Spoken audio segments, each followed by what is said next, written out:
welcome to another Hollywood Times Live.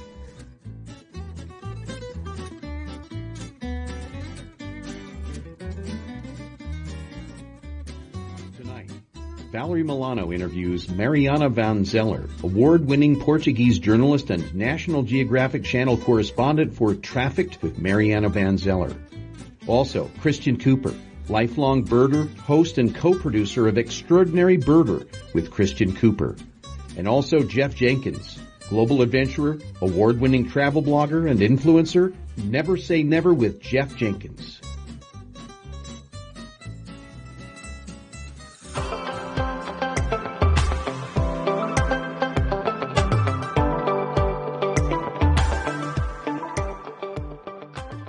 This is your third season, and want to know, if you have any surprises or topics for us. Oh, absolutely.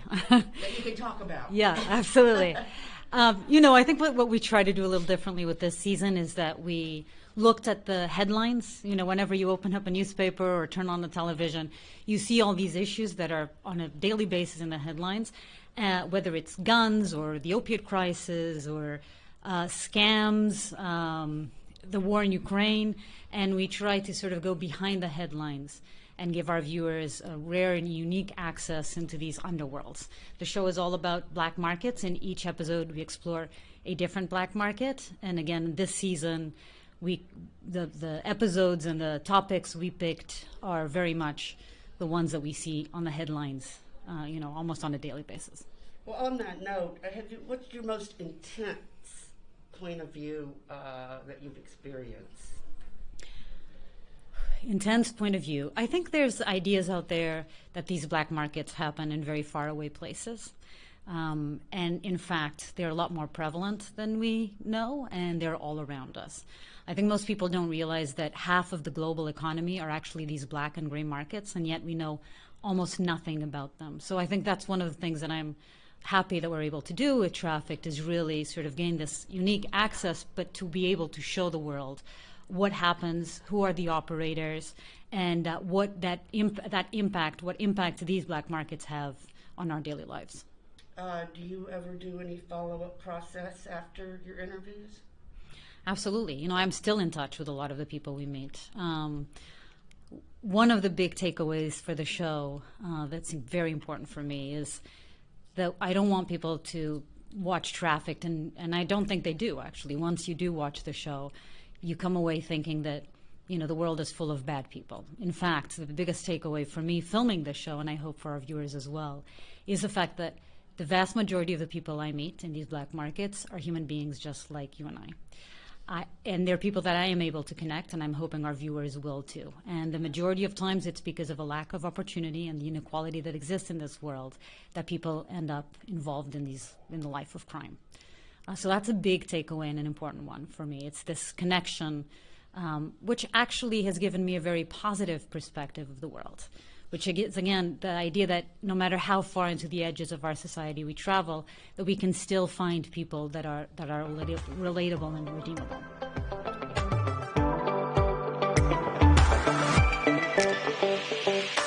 What did you do prior to being falsely accused of threatening the woman in Central Park? Well, let's see. I had a long and varied career, first in magazine publishing as a copy editor. Then I worked as a writer and editor for Marvel Comics for a stretch, which was a blast and a half. Then I was, for a long time, editing pharmaceutical advertising and publishing materials. And now I'm doing this, which is very exciting. That's amazing. You have pretty diverse there, right? Yeah, well, a couple of different things. I mean, there's a certain continuity in working with words and editing, and communicating, telling stories. So lovely. What was the process of landing your TV show? The process was I got this phone call out of the blue from this woman named Janet Vissering who said, "Hi, I'm from Nat Geo, and I think you'd be a good host for a birding show." And I'm like, twist my arm. Because now, I mean, I've been birding since I was young. I love spreading, as I like to call it, the gospel of birding. I've been doing volunteer work in the New York City public schools with, inner city kids who who normally just get exposed to a sea of concrete, and getting them out into their own local parks and looking at birds and exposing them to birds. And so I just love getting people to understand that this is something anybody can do, regardless of who you are, regardless of age, race, ethnicity, sexual orientation, disability status. I mean, in the show, we go to Puerto Rico, and we meet a birder who's blind, and he birds by ear. Oh my goodness. Yeah, so it's just, Yeah. it is for everyone, and if we can begin to communicate that with Extraordinary Birder, then we've succeeded. Gosh, I love it because I love birds as well, and I've been learning. I've been learning from your show, so yay. Can you talk about what your viewers? What do you think that they expect from this series? Like to learn what? Well, I hope they have fun, and because we have fun making it, God Yeah. knows. They will certainly see some spectacular birds, beautiful birds, some adorable birds. When we go to Puerto Rico, we see the Puerto Rican tody. I've seen a lot of birds in my time, and this one was like the epitome of adorable. It's just really, and it's funny, I should have known this because a friend, like I said, I do volunteer work in schools, and a friend had come back from Puerto Rico, and she showed a slide of the Puerto Rican tody. And, kids can be tough, especially city kids, and they're sitting there like, yeah. And the Puerto Rican tody came on, they all went, oh! They were just enthralled. So, maybe we'll have a couple of moments where the audience will just go, oh! Oh, but I gotta look up that Puerto Rican tody. Oh, it's a cutie. Yeah. It's this cute little bird. Well, you are too. You look like you work out. So good for you. Every once in a while. Yeah. Now you're really busy, right? So, are you working on anything else? Are you thinking out? Actually, I finished a memoir that's going to be published by Random House. It comes out right about the same time as the show. It's called Better Living Through Birding. Writing a memoir is a little bit like taking your clothes off in public. And I'm like, wow, I didn't really imagine myself doing that. Writing fiction is a whole lot easier because, writing stories for Marvel, writing fiction, whatever. But this is a memoir. But that's coming out June 13th, and the show debuts June 17th. Love it. Wow, good for you. Yeah. Well, congratulations on the show. Thank you. We will be helping publicize it. Oh, well, Yeah. Thank you so much. I appreciate it.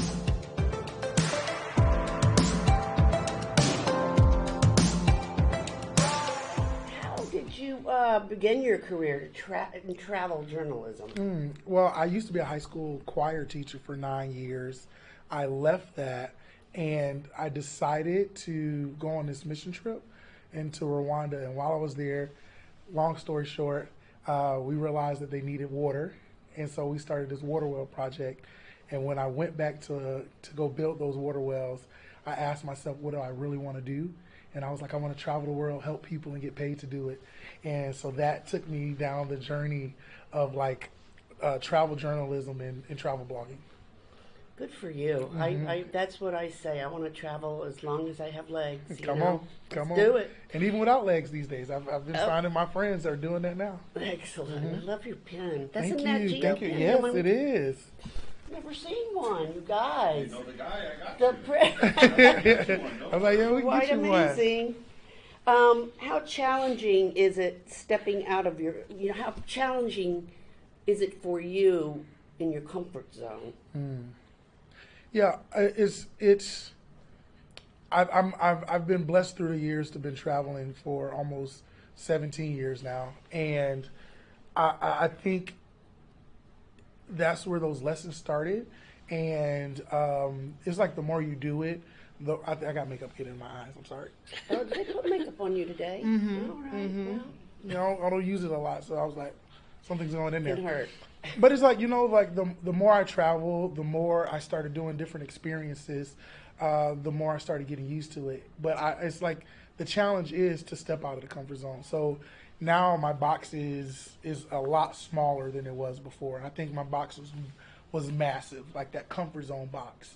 And so to be able to continue to step out, it's just like the box gets smaller. And I think for this show, a lot of my comfort zone or like a lot of my comfort was not doing extreme activities, and to be able to do things that were physically demanding was definitely a challenge. And I believe in some of the activities and experiences that we did, we're talking guides and other people never seen somebody my size do it.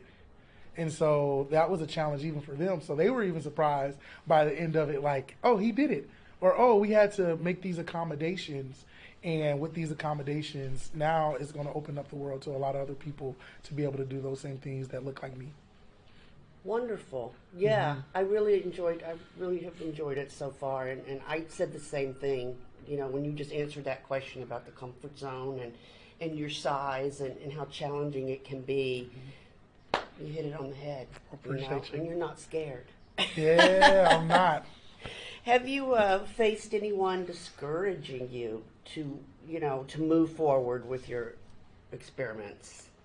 You know, I don't think so. I mean, when you got Nat Geo behind it, they're like, you know what, like, okay, they might not have told me this, but they might have thought in their heads that, like, oh, he probably can't do this. And I've gotten that my whole life. And a lot of times people never say something to me beforehand or before I do an activity, but they always, it never fails. Somebody's coming to me after the fact and being like, hey man, you know what, I didn't think you could do that. And you surprised me today. You blew, you shift my paradigm. And so I usually get the tail end of it after I've done the activity, because I guess just people just don't say it to me in my face until after the fact. And they were like, I continue to surprise people, and I continue to surprise myself. This show is a show that people don't know that they need, and I just want to inspire people, and I want people to walk away inspired and motivated and encouraged to go live like that.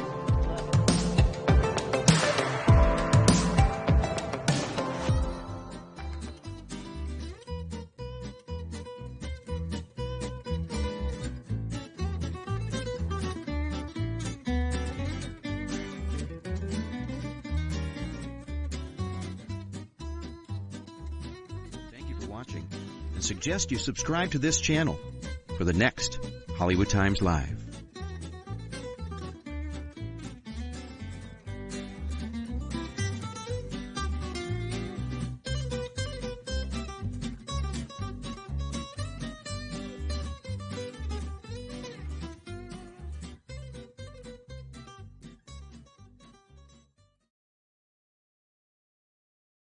Welcome to another